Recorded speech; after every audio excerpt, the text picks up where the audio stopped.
Welcome back, ladies and gentlemen. My name is Alex. And I'm Haley. And you are listening to the Mission Debrief, episode number 8, Mission 143. We are back for another round of fun here. First things first. Yep.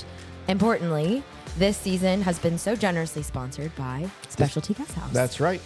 So we encourage you to check out their website. They've got cookouts going on. They've got the Egg Fest this summer. So definitely check out their website, Specialty Gas House, and hopefully interact with them because we've talked about before on a previous episode. They're a really awesome group of people, very mission oriented. So we're excited to continue to partner with them in various ways. Perfect. And this flight, this mission. Mission 143, yes. Yes, was sponsored by.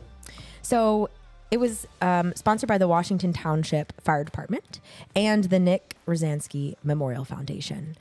And this is a particular partnership that we've had for a while now. And you're not supposed to have favorites. We always say this.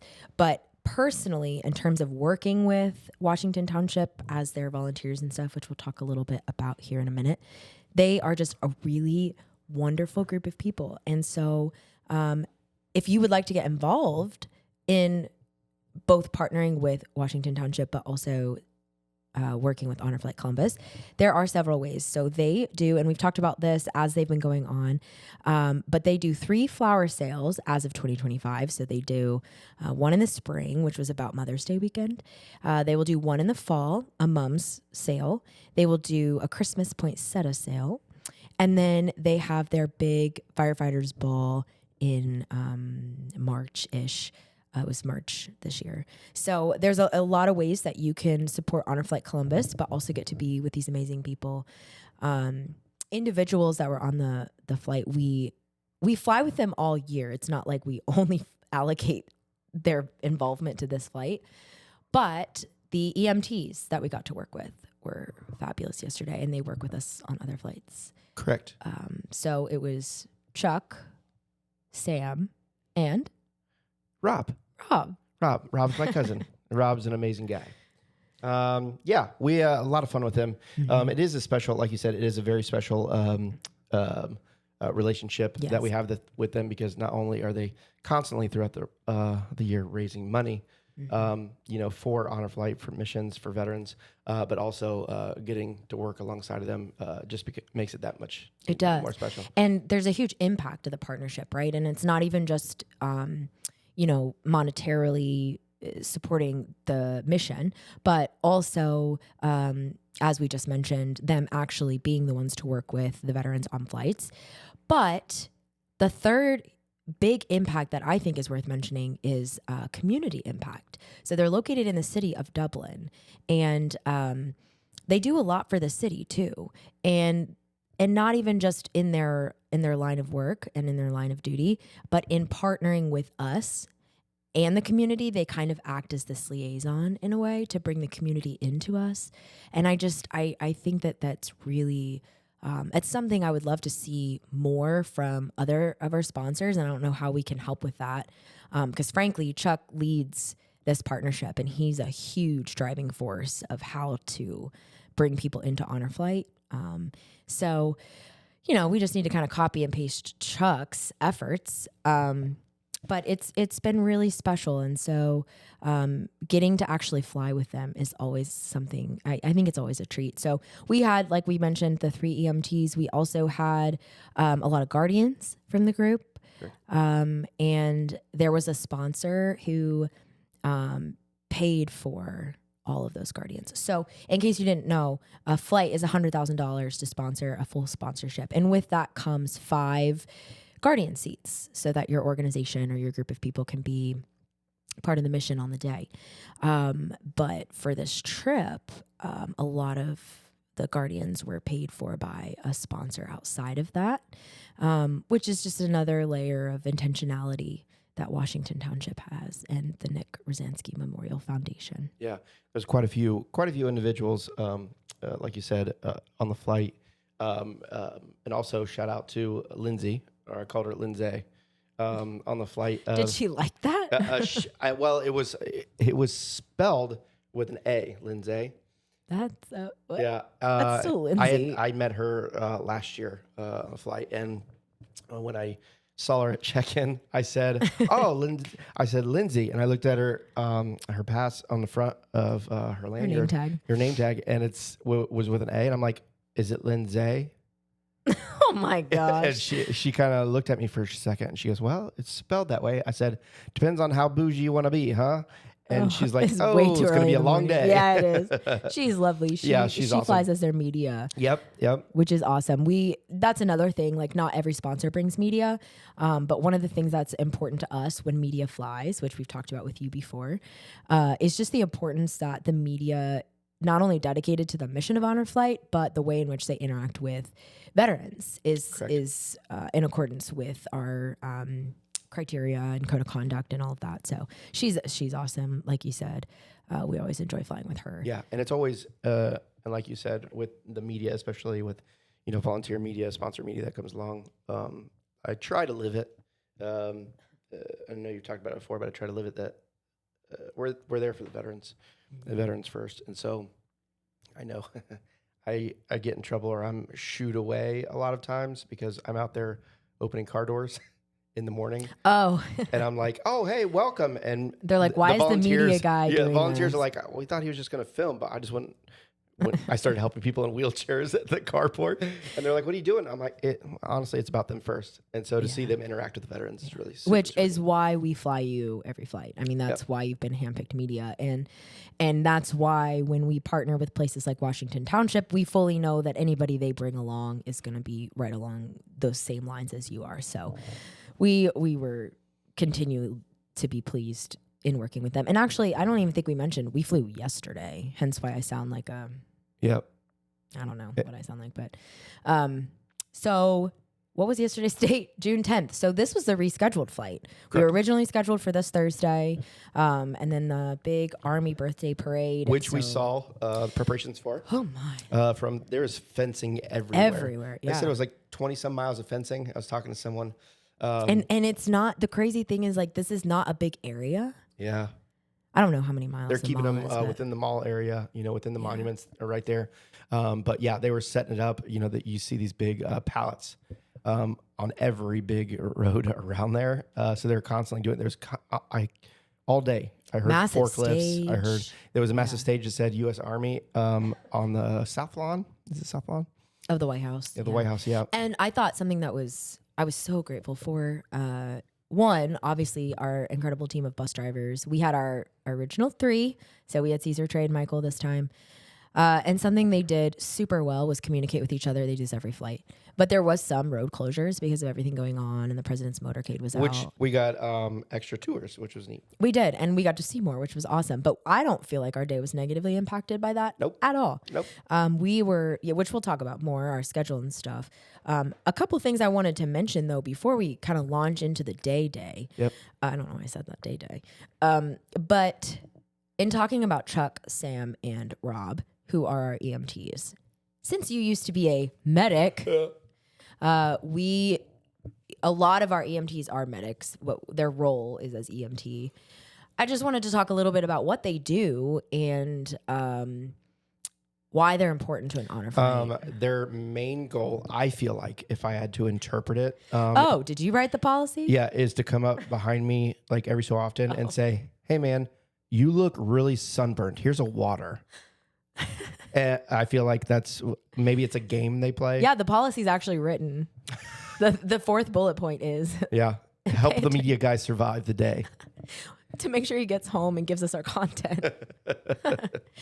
Well, I mean, all jokes aside, they do that. Yep. That's real. Yeah. They do it for you, they do it for me, and they do it for every veteran on that trip. So we've started spelling out our logistics very specifically to ensure a smooth flow, especially with so many logistical changes this season.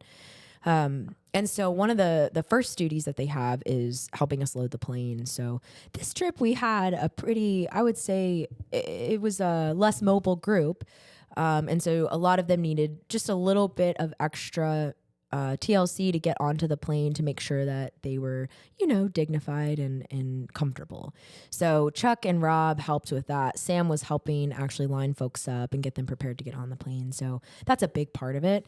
But the biggest part is, basic first aid and being able to respond in an emergency and help advise, us as operations staff, hey, this person needs to go to the hospital. I mean, worst case scenario, obviously.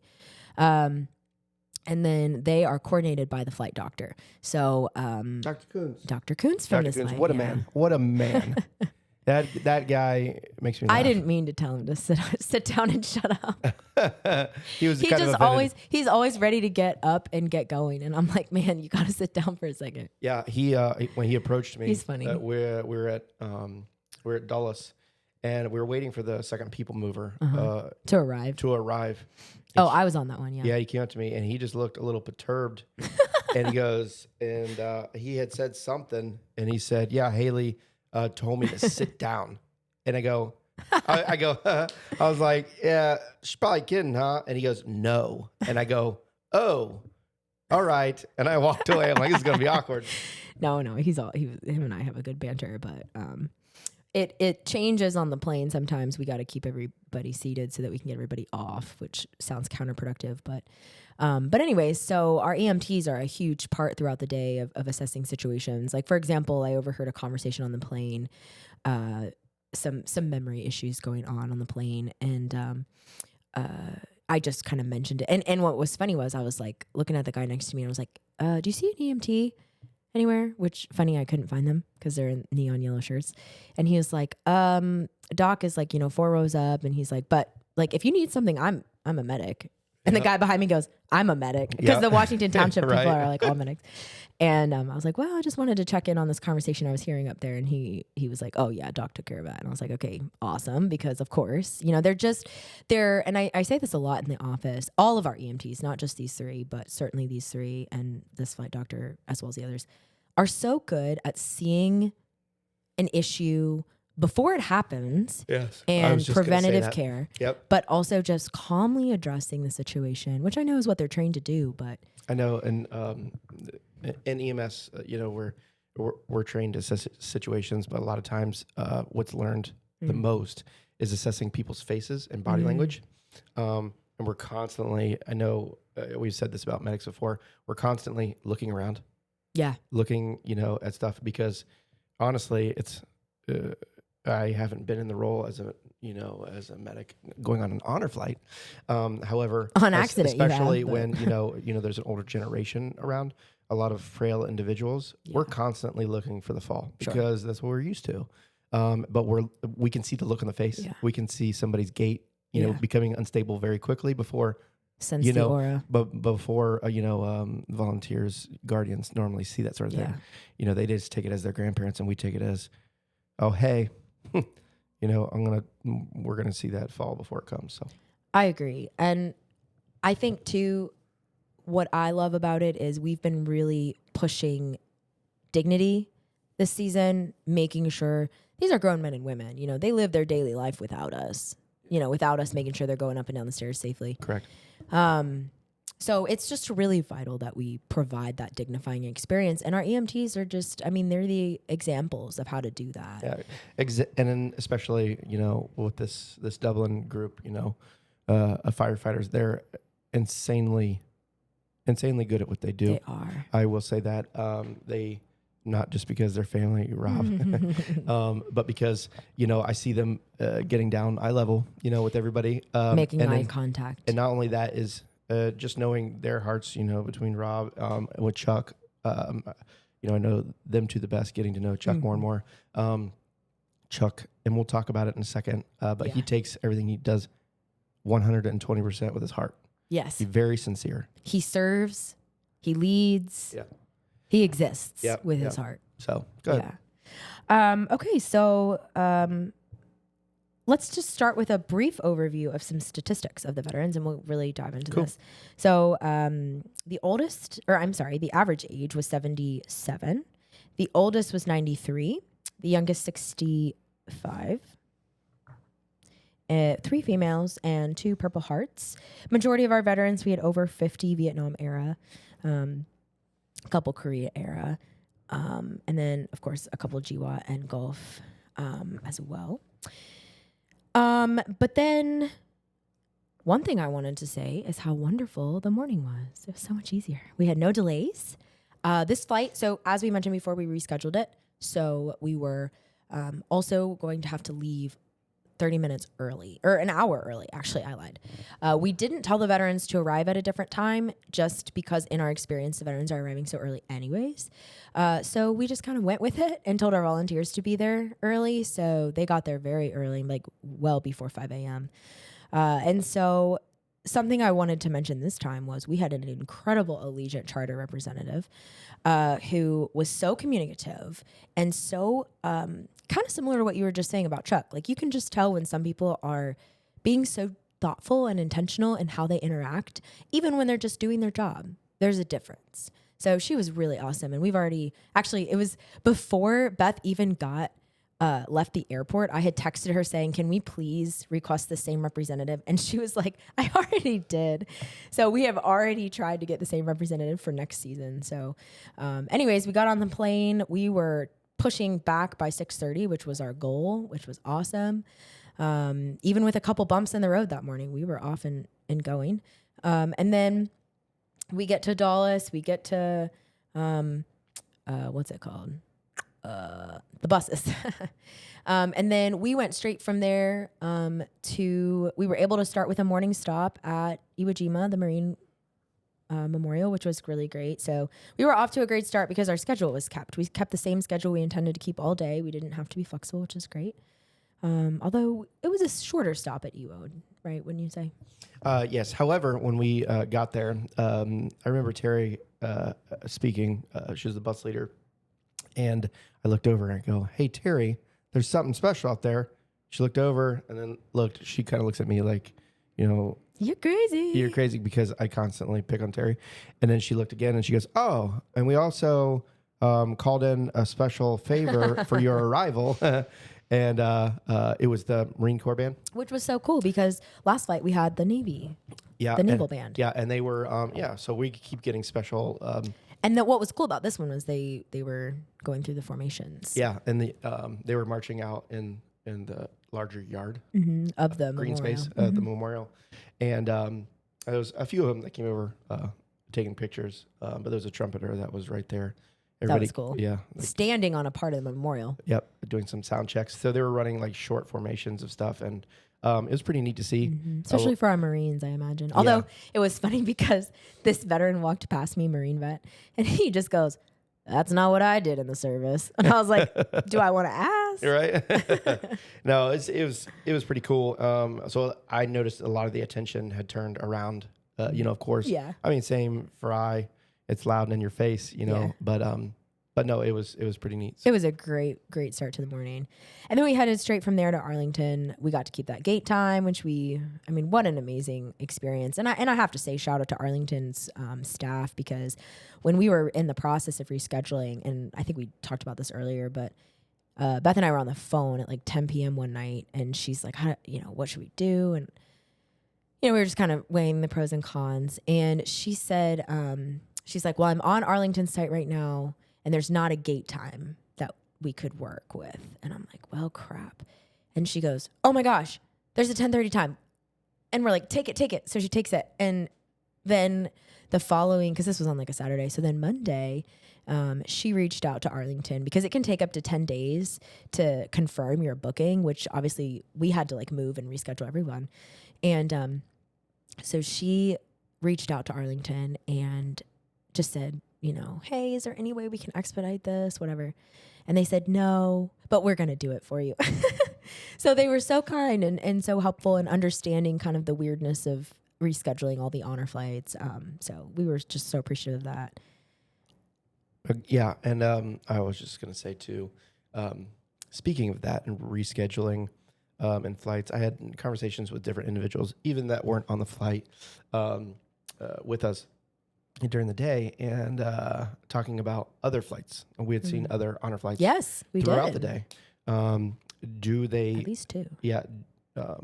Yes, they look like us, normal veterans. However, the apparel does not look like us. Well, sometimes it's crazy because the veterans are in blue and the Guardians are in red. Yes. But we saw some, one group was in Florida. West Central. Florida. And then shout out to them. And then we saw Kansas. Yeah. We got to talk to Kansas for a little bit, which was cool. Yeah. And in each hub wears different uniforms, apparel. I think, was West Central also polo shirts? I think they were. They were baby blue polos. Yeah. And then Kansas City had like their logo on a t-shirt, which was cool. And they had hats. And hats. Yeah, that was cool. Yeah. I'm in the process of ordering some hats. Yeah, that was cool. And just to talk to them a little bit briefly about their logistics and just, I think it's cool that every honor flight does things a little bit different, but it's what works for their hub and how to support their veterans. And it's just really neat to see. Yeah.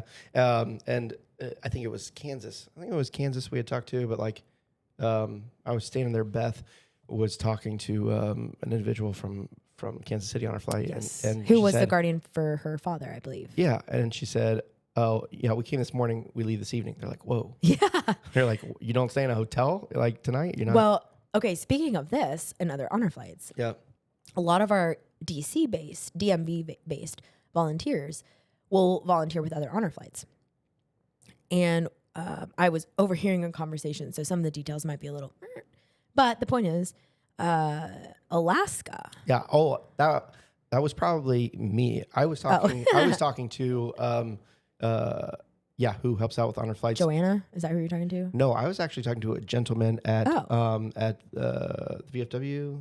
We went to. I don't think I was here for this. Yeah. Oh, I saw that. Because Alaska was there not too long ago. Yeah, so they do several days, obviously. Yeah. But they don't do just DC. One trip goes down, the first day they go to Seattle. They stay the night in a hotel. Then the next leg of the trip, they got to fly out towards the east. Well, some of them have to fly to get to the airport in Alaska because they're on these little islands. That's crazy. It just makes us fortunate, thinking about how. Although, how fun would it be to do an honor flight for more than one day? Yeah, that would be fun. Although Megan doesn't like that idea. Yeah.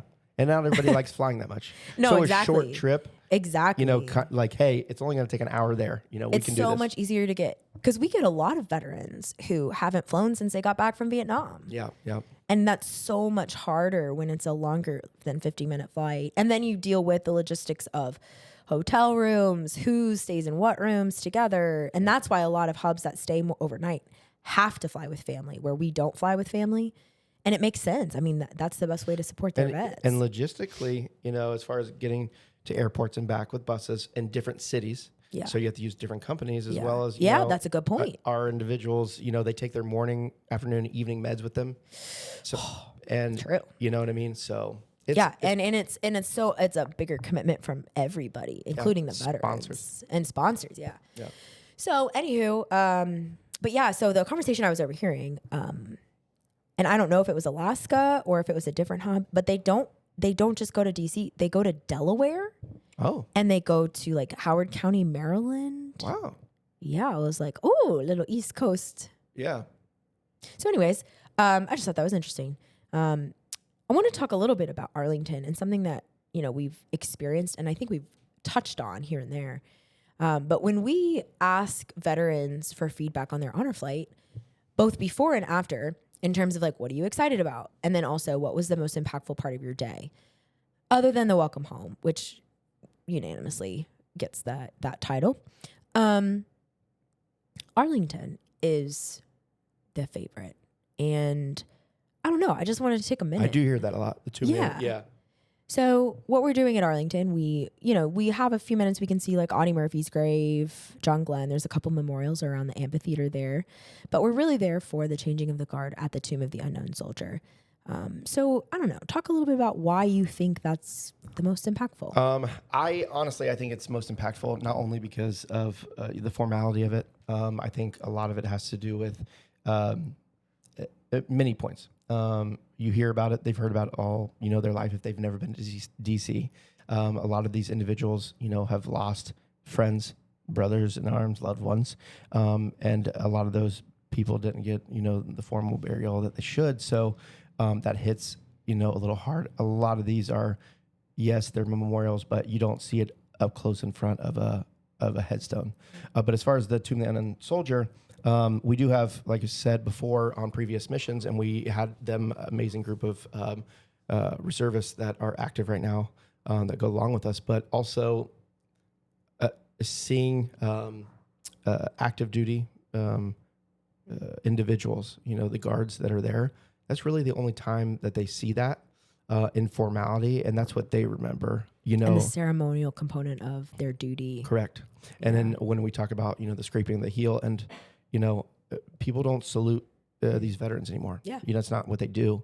And to get some sort of formal recognition, especially from an active member. So the scraping of the heel, talk about that for a second. You go ahead. No, please. Because the formality of the actual formation. Formation. They can't break formation. Yeah, they can't break formation. The Sentinels can't break formation. Correct. The Sentinels, they scrape their heel as they go by.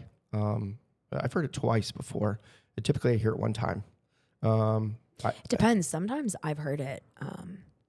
So as they're walking past our veterans, yeah, because they know, because we have to schedule the gate time. Yeah, they know when honor flights are going to be there. Correct. I mean, it's obvious because it's like a bunch of a different generation all dressed the same. But I've heard it like, I don't know, 8 or 9 times in one ceremony. Sometimes it's big because I'm where I'm standing, and Yeah, well, you move. But scraping of the heel, and instead of breaking, generally it's 2 or 3 times. Instead of breaking formation, because these guys are as straight as a pencil the entire time. That's their way of saluting, these veterans. So yeah, I think what's cool about it is that has been adopted into the formation, which I think is even more powerful. Is like part of the formation is scraping the heel to salute veterans. I think that's neat. Yeah. One time I do see the Sentinels, and it's not exactly the Sentinels. When they go to lay the wreath, I know a lot of times there's a bugler that falls behind. Yes, and plays taps. Yes. Between that and the actual Sentinel, I have seen our reservist active duty individuals that come along with us from Ohio. They'll be standing along the line when the Sentinel walks in. They don't take their places, trying to fight the crowds, and they salute. Yeah, they have a formation of their own. Correct, because the individuals that are helping us, these soldiers, they're all officers. We have majors with us. They're such a great lieutenants. Great yeah, and so they're higher ranking, soldiers, and so the Sentinels typically they'll salute them coming in, which is pretty neat. Yeah, that's a good point. I'm yeah, glad you brought as they're that walking up. by. So I think we talked about this 2 episodes ago where we talked more about their stories, but I think just the veterans getting to observe moments like that is pretty powerful. Yeah. And there's something I was noticing this. I've noticed this before, but I really took it in, and we'll talk about the dinner that we had, but the veterans were standing for various things. So whether you're standing for your service anthem or... are you going to talk about saluting? No. Oh, I was going to touch on that. Go ahead. Okay, you talk about that. I'll talk about this. So like when they play taps, whether you're at Arlington, whatever, when the veterans stand... Any veteran. It doesn't matter if you're 90 some years old or if you're 45. Yep. And then in addition to the veterans, any active duty reservists, the way that they stand never changes. Yep. So when you look around a room, because we have a lot of guardians who also are veterans themselves or were active. And actually we had some this time who were active duty. We even had a guy who was in special forces. Yeah. But I think... And I know what you're going to say because I shoot a lot of sports events in high schools and especially like basketball, and we're in a closed-end area. If you look around, you see how individuals stand during the Pledge of Allegiance. You can tell. It's the left hand. Yeah. The left hand gets me. The way they hold the left hand is unique. Yeah. And I was just looking around the space and noticing the, different textured hands. You've got a young one, middle-aged, an older man, woman, different ethnicities and races. They all stand the same. Yep. And there's a unity to that. And we've talked a little bit about that before, how only those who have served understand, which I haven't. But I just think that was that's just something I soaked in a little bit this trip. And it gets to me as well. There's a lot of barriers that are broken. I've seen a lot of from our guys at Space Force. Do you remember last season we had a colonel from Space Force at the airport. Oh yeah, I thought you meant on the flight. I was like, where was but especially the higher ranking officers. To see, there's a lot of barriers broken as far as like what they experienced back in the day versus now.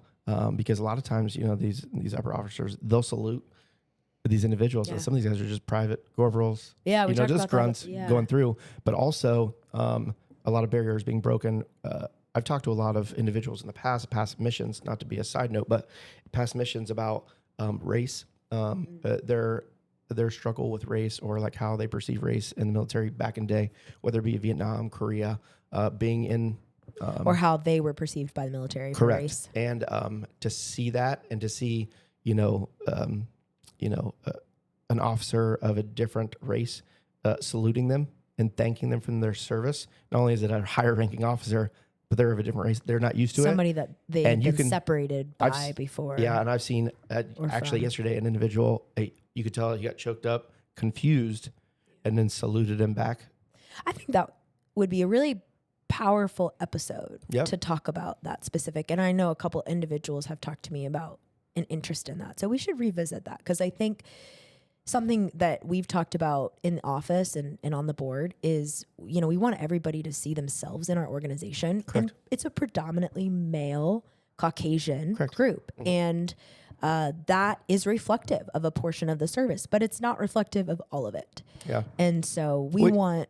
Another side note on that too, especially, seeing everybody as far as females go in the military. Yes. And perception. There was an individual, a gentleman, he was sitting 2-3 rows back in the bus. And as we were coming up, Terry was talking, going through the guide. Who's a veteran as well. Who's a veteran as well. And she was talking, we were getting ready to approach World War II, that leg of the segment. And she was talking about Vietnam. And then she was talking about Vietnam Women's Memorial.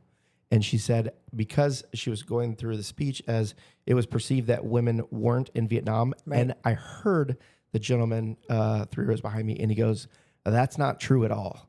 Kind of standing up for that, whole piece of it, because he witnessed it himself. Because and that's the thing that's wild is I think we should really do an episode on this because it's crazy because the men who came home from Vietnam, a lot of them came home because there were women there. Correct. And that's why it's so I'm going to use the word traumatizing, I would think. Yeah. For even the men to hear that. And the people who have this perception at a point in time that has now society has kind of reversed with things like the Women's Memorial, honor flights, flying women, telling stories, the Military Women's Memorial, things that are emphasizing the service of women. But it's the people who were saying there weren't women weren't in Vietnam. Yeah, correct. and another cool part too, if you ever experience an honor flight or if you're in DC, sit down for a while at Women's Vietnam Memorial because I've sat there before on the bench and I've seen individuals, a lot of people take it as a time to rest. It's in the shaded area. Yes. I've seen individuals, Vietnam vets especially, go up and just really study the monument because there are 3 women. The statues. Yes, and one is holding a man. And you can and you can just tell that's jogging a lot of memories, and it's it's a conversation piece, which it's supposed to be. And with the guy, with the guy that had said, no, that's not true at all. Like he yelled it, and I'm like, I think he thought Terry was saying, there were none. No. Yeah, and so no, it's these guys that witnessed it firsthand. I think it's really cool for them to see that. So I agree, and be part of it because, like you said, they're represented in it just differently. Correct. Yeah, that's a good point. Okay, so we left Arlington and went to Navy for lunch. Yep. I have to say, Ace. Okay, well, before we get to your friend, Ace, sorry. The weather was supposed to be crap. I mean, it was supposed to be thunderstorms, all rain. So it was just muggy. Yeah, we got no rain. The humidity was relatively low. It was. I mean, I know you and I were dying from heat, but it was not actually that hot. We were just wimps. No offense, but I was too. So I just wanted to mention that because when we went to Navy, we had talked about at one point, should we should we consider asking Navy if we can eat inside? Which, praise the Lord, we didn't, because their air conditioning was out. Yeah, it was hotter inside than it was. Yeah.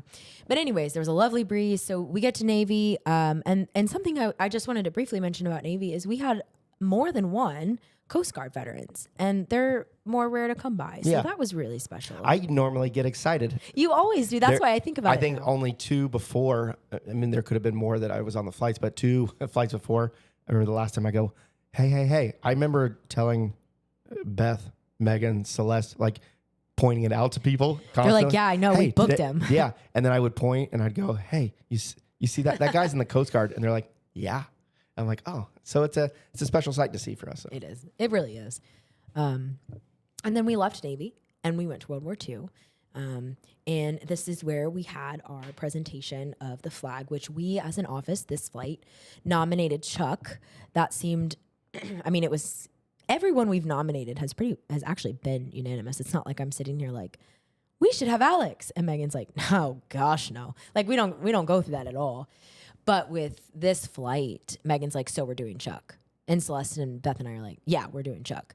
Because as you mentioned, the humility, the tenderness, the power that this man has and chooses to serve others. And it's not even just veterans that he's serving. He serves us too. And I don't know.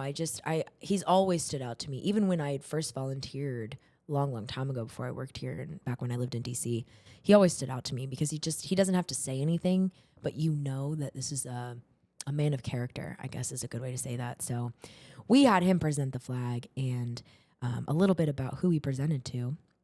His name was Everett. He was is a 93-year-old Korean era Army veteran. Walked the whole day. Did you see that? Yeah, I did. Like he sat in the wheelchair to humor us just for the point of the presentation. But his guardian, actually, I just wanted to mention, is Ellie, who is our current intern in the office. So this was her first time flying, and she got to be one-on-one with him. And every time I saw them, I haven't gotten to talk to her yet about how the day went, but every time I saw her, I was like, man, I hope she wants to fly again. She was really good and just very tender but dignifying as well. But yeah, he walked the whole way. He pushed a wheelchair with their bags. Yeah, I saw it a few times, and I recognized, I knew his face, from the presentation. Sure. And I kept thinking, is he him? Really still walking? Because I would love to be pushed in the wheelchair right now. But something that I don't know. Chuck's gonna be mad if I keep talking about Chuck. But so we're getting off the people mover, and one of the support staff, who's Washington Township, he was holding a suit bag. And I just looked at him and I was like, what is that? Why are you carrying a suit? He goes, it's not mine, it's Chuck's. And I was like, okay, why are you carrying Chuck's suit? Chuck wore his dress uniform to present the flag. So he went, quickly changed. We never waited on him. Yep. Looked so handsome, so dapper and official in his uniform to give the most dignifying and intentional presentation that he could to Everett. Yep. And then, as we did definitely dive into this on the last episode, so I don't want to repeat that, but having a camera that I'm capturing things with, you're privy to moments that you might be able to capture, but some of it will always remain private. So I was privy to hearing what Chuck said, but I don't want to, kind of like what you were saying as you were reflecting on your presentation of it all. I don't want to say what he said, but again, just watching, similar to you, similar to Deneen, similar to Joanna and Izzy and Joe Nelson, watching just the character that we've seen in the office right there in front of us, speaking with another veteran. That's really impactful for me. It's I think my favorite change we've made this season is just being so intentional about that. So we left World War II after Chuck's presentation with Everett. And then this group, pretty much there was a huge group that went straight to Vietnam. And then they did Korea afterwards. So, you and I did our normal thing. We headed to Vietnam.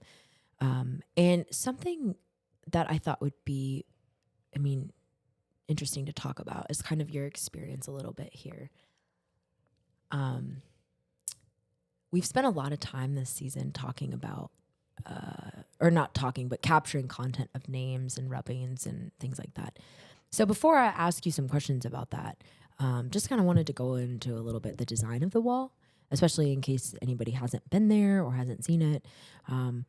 But there's a really cool story that, I encourage you to look up and read and whatever, about, the competition for the design and how a Chinese American woman is the one that won, young woman from Ohio. And the whole point of this design is it's not about being this tourist attraction. It's not about like the Washington Monument, which is like a statement piece, yes, it's a memorial to George Washington, but it's also a statement piece. Yeah. And it's a statement piece that went up after he died, right? Same with Lincoln. Same with Thomas Jefferson. Like these pieces were all designed after that. But when we get to the war memorials, talking about Vietnam right now, it was not designed for you and for me. It was designed for Vietnam veterans, whether you are Vietnam in country or Vietnam era, whether you served boots on grounds in Vietnam or you stayed stateside, this is your memorial. And so the design is such that it's a triangle that kind of goes into the ground. And when you start out, you're at, ground level. And then you actually are forced, as you walk into the memorial, you go under the ground level. And the wall kind of comes up and gives you this feeling of being underground per se. And that was intentional because the thought was, since the whole point of the memorial was to be the names of the people who had fallen, it's this moment for Vietnam veterans to spend time with their fallen brothers and sisters. But in order to leave the memorial, you have to come back up amongst the land of the living. I did not know that. That is so powerful to me. And I remember, because I did a brief stint working for the National Park Service as a volunteer down there at the mall when I lived in DC. And so in the training, you learn all the stories and stuff. And I remember my very first honor flight, and the picture is in my office. Beth took it. My first ever veteran, Joe, and his dad, Joe, he was Vietnam. His dad was World War II. And so I was having a moment with him right before we went down into Vietnam. It's pouring. I mean, we are soaked. And so we're looking out over the wall, and I'm telling him this story, and Beth captured this picture of me explaining this to him. And that was a really impactful moment to me, to see Joe's reaction to his memorial. Not mine, not yours, Joe's. And so that's why I always encourage our bus leads and our guardians, tell the stories like that. That matters a lot. So that being said, with that being the design of the memorial, why do you think, reflect a little bit about a veteran finding the name of someone on the wall? Why is that so emotionally impactful, other than the obvious? And I think I've said this once before too, finding that name and searching through other names to get to the name that they're looking for. I know that's not the highlight piece of them looking for it, but I always found that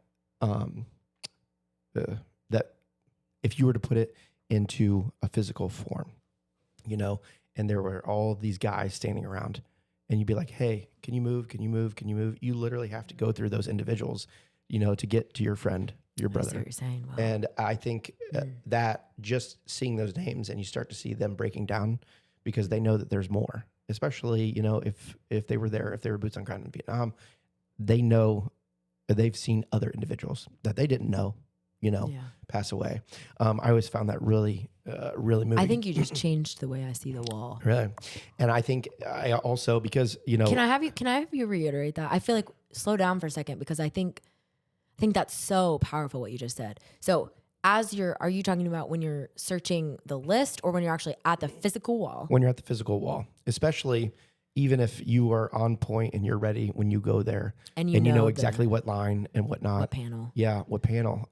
So just to give the visual. So the Vietnam Wall is made up of many panels. Yep. Each panel is designated a number and a direction that is also there's a line number so that you know so-and-so is on line X, panel Y. So the names themselves, if you're not looking for a name and you're just there, it's just like name. Yeah, correct. Name. And that's how a lot of us, especially younger generations or, individuals that weren't in Vietnam, that's how we see it.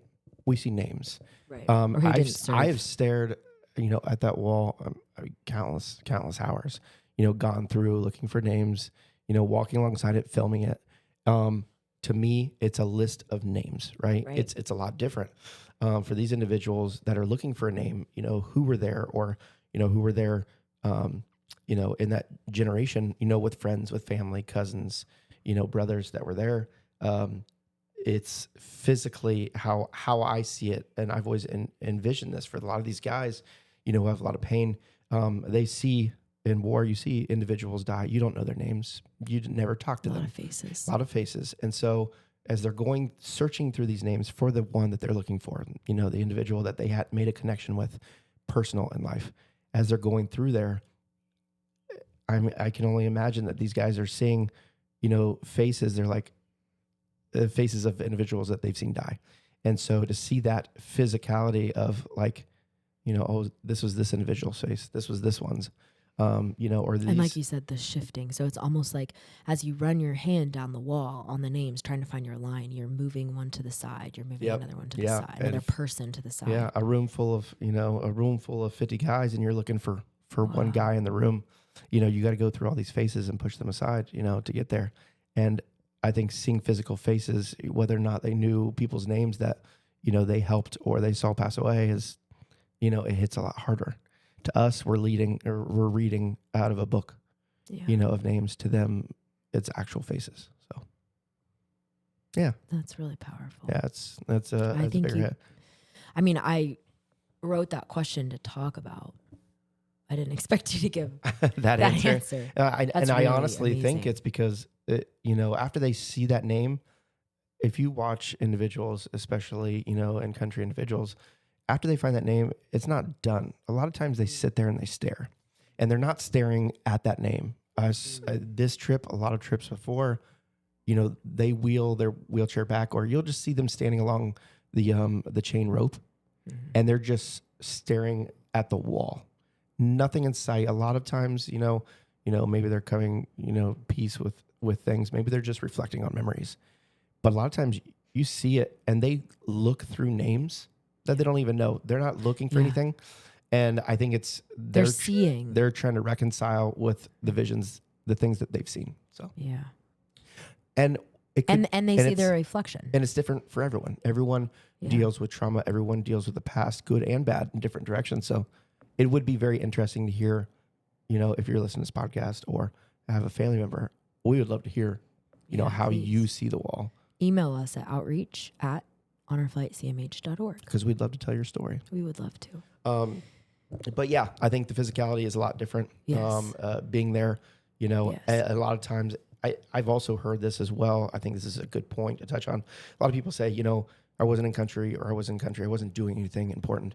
But also a lot of these guys, we say, it's your memorial. I've heard a lot of in-country gentlemen who have the guilt of coming home. This is not mine, it's theirs. Yeah. True, they're on there, but you were alongside of them. There's 1,000 ways you can, and I go back to the design of the wall. There's 1,000 ways that you can show the names. Yep. But it wasn't designed to show the name, just show the names. It was designed to give them a moment with the names. Yeah. So I think that's why I like to share that story, because it's like, no, it's not just a cute thing Honor Flight says to you. And I think I did not know that about the how it was designed that way. A lot of times when we're down there filming, I get very hot and flustered very quick because the heat of the wall literally breathes. Yeah, and it's maybe it's the design as well that you don't want stumps trees cracking through the wall, but it is an open field. Whether it's raining or it's in dead heat, there is no shelter, unlike a lot of the other places that we go to. Right. And so it's a different design. And I did not know that about the heat. And to take that heat, for me, I think I'll take it a little bit different. There's a purpose. And I'm going to take it differently, seeing the physical people moving to the side when you get a name. It's all about just a different point of view. Yeah. Yeah. That was a good conversation. Yeah. Thank you for that. I appreciate that. So after we left, we spent a quick moment at Lincoln this time, craving shade, but also that was on our bucket list to accomplish. We wanted to get some content at Lincoln, which was cool. Yeah, there were a few vets up there and Guardians. They wanted to see it. Like I said, this is a trip to DC. Yeah, I got to see Lincoln. And when you have a little bit of free time, you know what I mean? I saw, there was a couple up there with their Guardian, and, they were taking pictures and selfies with, which was cool. With Abe. So that was really It's a nice break in the day, too. Especially if you've never been to DC. Yeah. Why not? It's iconic, yeah. Yep. And then we went to the Air Force Memorial.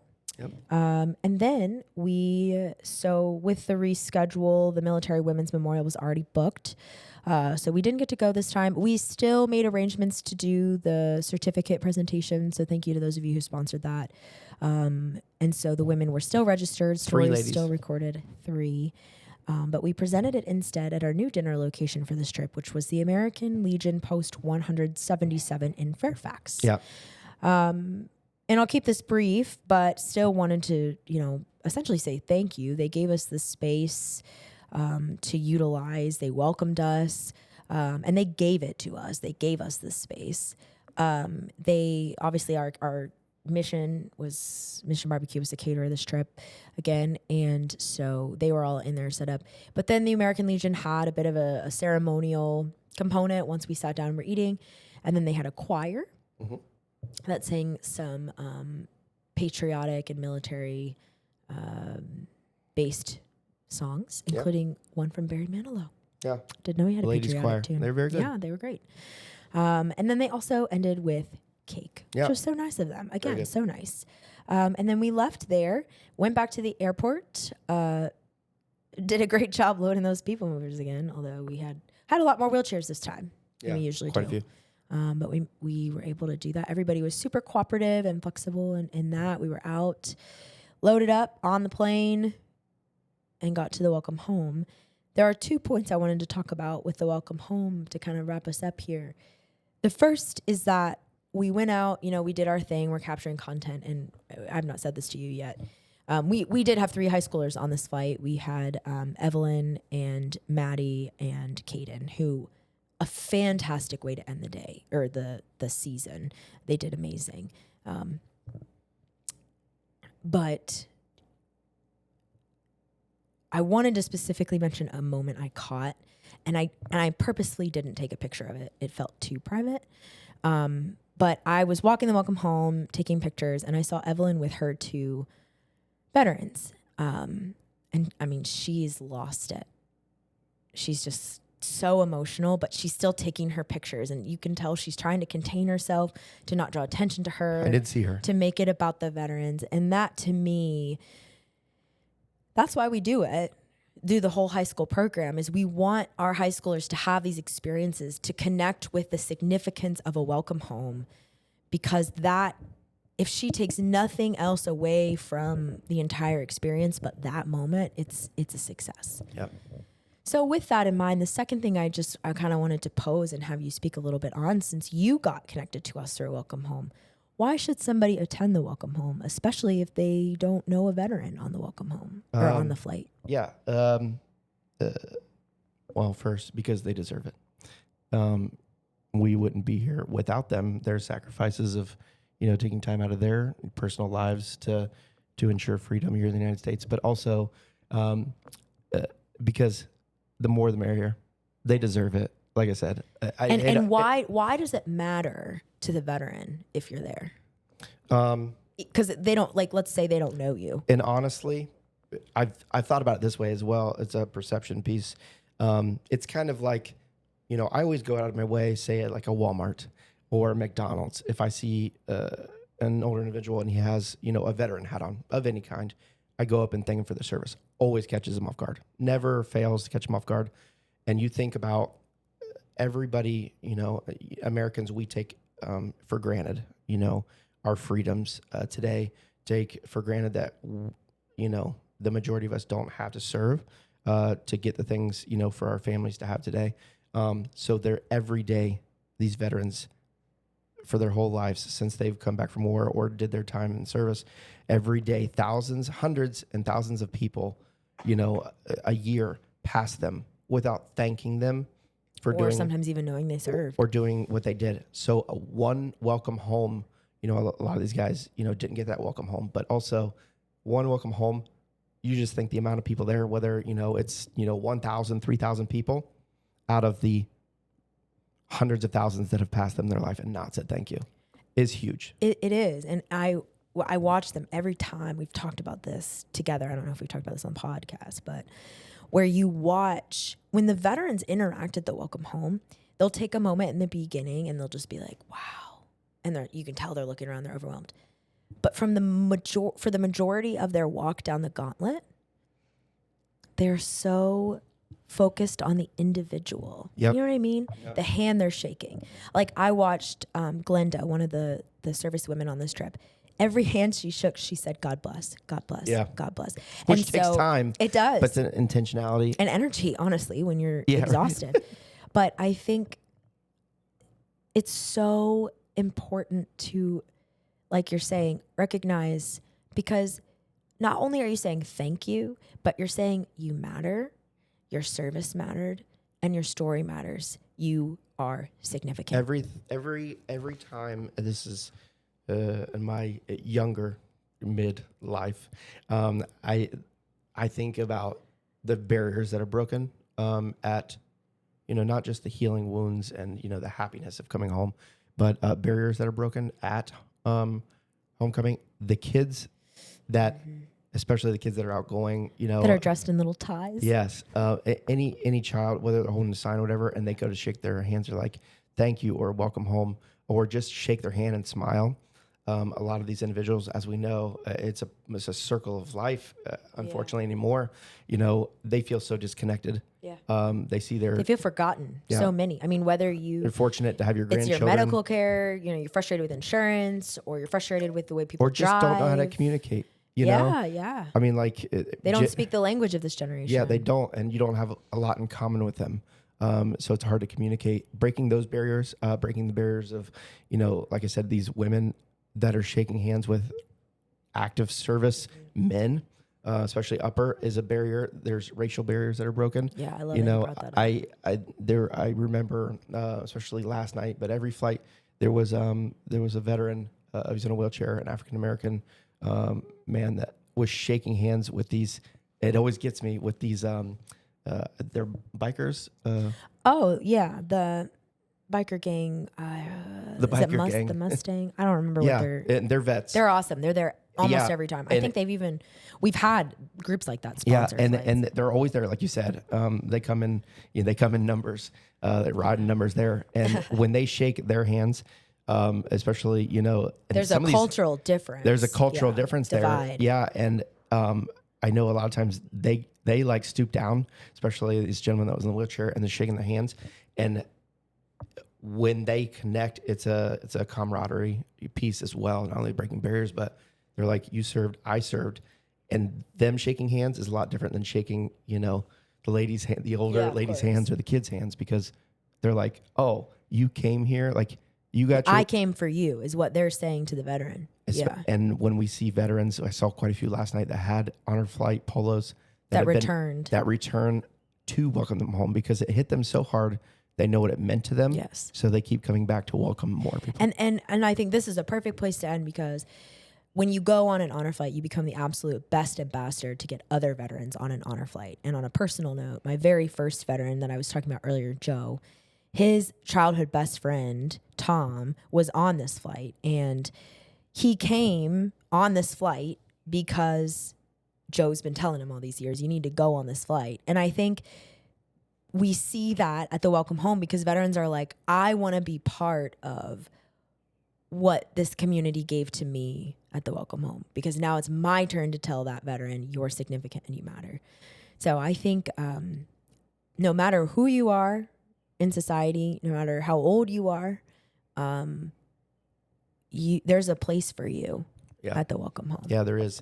And I think a lot of people, like I said, unless you have family, why go? That's just where our culture's at.